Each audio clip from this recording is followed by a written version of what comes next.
The offseason is finally heating up. We saw multiple big-name free agents get taken off of the market in the last 2 days. Please like and subscribe to the channel, but now let's get into the first signing. The Blue Jays signed Marcus Semien to a 1-year, $18 million contract. This is a quite confusing move for the Jays. The one good part is that it's a 1-year deal, meaning that they aren't quite investing too much in the 30-year-old. With Bichette at short, Bijou at second, with Blatt at first, that leaves third base the only open position for Semien. He has a strong arm, so he will play well at the hot corner. But Kevin Smith, the Blue Jays' number 20 prospect, is expected to get called up in 2021, so that will keep him on the bench.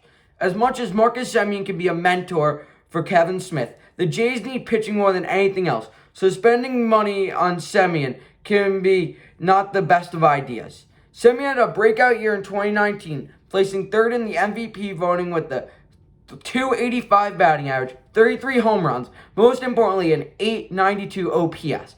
But besides that season, the best word to describe him is average. With a career .254 batting average with only 115 home runs and OPS of .747, this isn't a great signing, especially with the stacked infield the Blue Jays already have. Next, the Minnesota Twins signed Andrelton Simmons to a 1-year, $10.5 million contract. Unlike Semien, this is a phenomenal pickup for the Twins.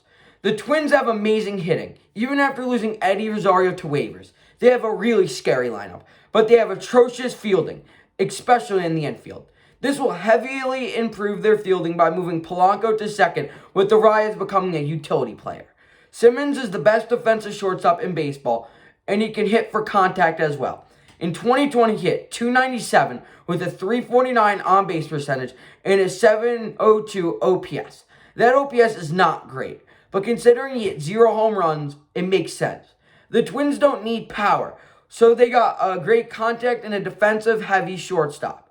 If Hui stays healthy, he will be a big help to this team. Just after the Andrelton Simmons signing, the Giants went out and signed Tommy La Stella.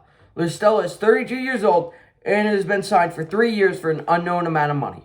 For the Giants, this is not a bad signing. He can play any position in the infield with a pretty good glove and has a solid left-handed bat. The one issue is that the Giants are loaded with left-handed bats. With Mike Yastrzemski, Brandon Belt, Brandon Crawford, and Alex Dickerson all hitting from the left side of the plate, the Giants are in need of a right-handed bat that is not Buster Posey, who is getting old, or Donovan Solano.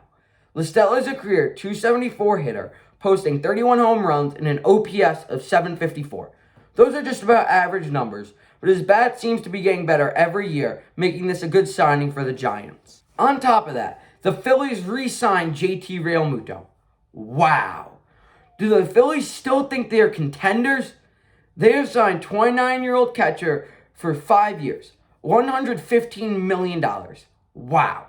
How do you expect to pay a catcher $22 million at the age of 34 and win a championship? Realmuto's biggest strength is fielding. He is athletic behind the plate and he can run. The last 2 seasons, he has been losing his mobility. This is too much money for a catcher of his age.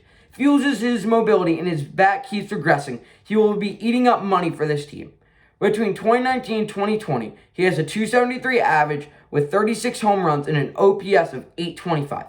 As good as that OPS is for a catcher, these numbers are less from the prior years, and with his athleticism going with his bat, he'll be getting paid way too much for a catcher.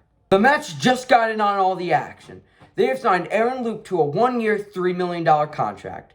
For the Mets, this is a really nice signing. They need a left-hand pitcher out of the bullpen really badly, so they went out and signed one who had a .252 ERA in 2020. That's the best numbers of his career, and he's only 33 years old. The deal only being 1 year, $3 million will really help the Mets out in the long run because they're not taking a risk on a player of his age. But as long as he performs somewhat like he performed in 2020, this move can only help the Mets bullpen, which is adding depth every day. Now is the final hitting signing of the day. Wilson Ramos is now a Tiger. This is a 1-year, $2 million deal. This is just an awful signing. Wilson Ramos has been regressing significantly over the past 2 years. He is already 32 years old, and with the Mets, he had a .276 batting average with 19 home runs and a .748 OPS. He has lost all of his power, and his ability to hit for average is declining fast. Ramos is one of the worst defensive catchers in the league. He is super unathletic, and he does not get on his knees to block any ball from getting past him. For a rebuilding team who's stuck in a great division, this is a signing that does nothing but waste money for the Tigers.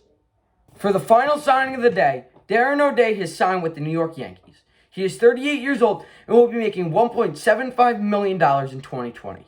For the Yankees, this is not the best signing. After trading Ottavino, their bullpen has become much weaker, but now they signed a really old reliever that only cuts down the money they have to give a single player for next season.